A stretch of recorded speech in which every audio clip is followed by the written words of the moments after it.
Bapak Ibu sekalian, di meja kami ada dua, Bapak Mulyadi Gerindra. Setelah Pak Mulyadi kami persilakan Ci Marwan Hasan. Terakhir, sebelum yang terakhir, Bapak Jamil penutup. Pak Mulyadi, monggo. Terima kasih pimpinan. Bismillahirrahmanirrahim. Assalamualaikum warahmatullahi taala wabarakatuh. Salam sejahtera untuk kita semua. Bapak Ketua Banggar, beserta para wakil Ketua Banggar yang saya hormati dan saya banggakan, rekan-rekan anggota Banggar yang saya hormati, Bapak para Menko beserta seluruh jajaran, mudah-mudahan senantiasa sehat dan terus kita memberikan dedikasi terbaik untuk bangsa ini. Mungkin dalam konteks agenda rapat mungkin dengan Menko ini kita terakhir, tapi eksekusinya nanti ke periode berikutnya mungkin pimpinan ya. Tapi paling tidak kebijakan-kebijakan yang arahnya harus bukan saja menjadi solusi, tapi kebijakan hari ini adalah kebijakan yang betul-betul menjadi legacy terbaik buat anak cucu kita ke depan. Izin pimpinan, saya berkali-kali menyampaikan beberapa hal yang sampai hari ini saya kira belum juga ada langkah nyata yang kami rasakan ya. Terutama terkait kondisi masyarakat hari ini sehubungan dengan situasi ekonomi yang masih sulit ya saya kira. Kenapa? Karena saya Dapil Kabupaten Bogor, Bapak. Jadi saya masih diakses masyarakat untuk sekedar pekerjaan dan bahkan yang memprihatinkannya ingin beli beras saja tidak kebeli beras katanya. Bogor Pak, notabene tidak jauh dari Jakarta. Jadi saya kira definisi kemiskinan saya kira harus diriset ulang. Apa yang disebut dengan tingkat kemiskinan Indonesia saya kira itu harus diriset ulang pimpinan ya. Supaya apa? Kebijakan dan orientasi anggarannya harus betul-betul tepat sasaran.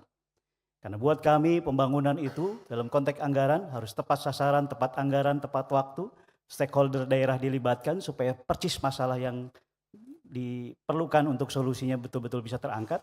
Dan terakhir tentu setiap kebijakan dan anggaran harus mampu meningkatkan kehidupan masyarakat. Saya kira itu Pak. Dampak dari kemiskinan itu sendiri akibatnya apa? Menjamurlah pinjaman-pinjaman yang berbasis aplikasi dan seterusnya. Dengan tingkat suku bunga yang mencekik luar biasa yang akibatnya masyarakat banyak yang dikorbankan, bahkan terjadi beberapa kejadian yang memprihatinkan, bunuh diri dan seterusnya. Dampak-dampak seperti ini harusnya menjadi perhatian pemerintah untuk kemudian bagaimana kita mengeluarkan kebijakan yang instrumen-instrumennya betul-betul berpihak kepada masyarakat. Ya. Belum lagi mohon maaf Pak, ya, judi online. Kita tidak boleh terjebak hanya mendengar berita tentang bahayanya dan masifnya judi online. Bayangkan sekarang penggemar judi online menurut riset terakhir katanya Indonesia nomor 1. Mengerikan. Dan saya kira itu harus jadi atensi pemerintah. Jadi mohon maaf dengan segala hormat supaya kebijakan dan anggaran serta instrumennya itu betul-betul tadi Pak, tepat sasaran. Nah Pak Menteri PMK, negara kita itu sudah diamanati oleh para pendiri bangsa kita. Bangunlah jiwanya, lalu bangun badannya. Artinya apa? Orientasi mindset dan mentalitas masyarakat harus diperhatikan dengan serius. Kenapa? Jadi kalau saya berseloroh di Indonesia itu, kalau bikin buku dengan judul Kebelet Kaya, kayaknya bestseller itu. Semua orang ingin berorientasi kaya secara instan. Kenapa? Karena dibuka ruangnya sehingga kita dalam tanda petik melihat situasi-situasi yang prihatinkan di tengah masyarakat. Nah ini juga terkorelasi, izin Pak Menko Polhukam. Ya. Ini juga terkorelasi dengan ekosistem digital kita.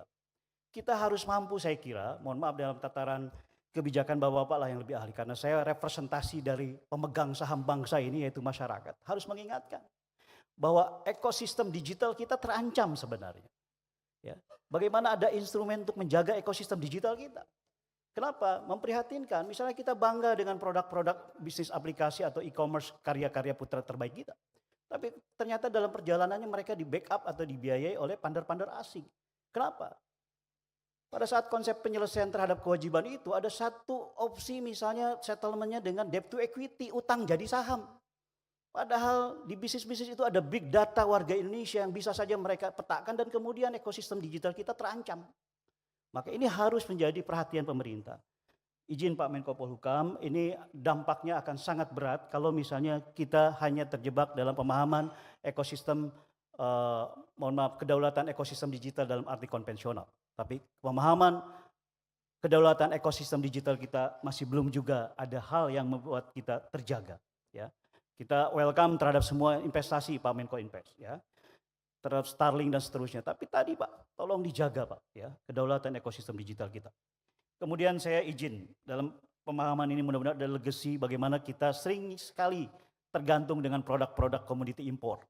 Saya selalu ingatkan ada roadmap bagaimana ke depan kita betul-betul mandiri dan lepas dari ketergantungan produk-produk komoditi impor, sementara komoditi-komoditi itu ternyata dibutuhkan sekali oleh masyarakat dan kita harusnya mampu.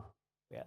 Nah, maka saya kira itu juga menjadi bagian penting untuk bagaimana ke depan kita memberikan solusi dan legacy terbaik buat masa depan anak cucu kita. Dan terakhir saya pesan moral saja pimpinan untuk bapak-bapak yang sedang menjalani amanah ini terkait IKN, ya. Mudah-mudahan IKN tetap dikawal dengan baik, ya, karena sudah puluhan triliun anggaran sudah masuk dan pembangunan dalam progres. Saya tetap apresiasi apapun yang sudah dilaksanakan demi suksesnya pemindahan ibu kota yang notabene secara de jure sudah berpindah karena undang-undangnya sudah diparipurnakan. Tapi kami berharap IKN harus benar-benar menjadi legacy terbaik dan solusi untuk masa depan bangsa kita. Terima kasih pimpinan, saya selalu sukses untuk terus memajukan bangsa ini. Assalamualaikum warahmatullahi wabarakatuh.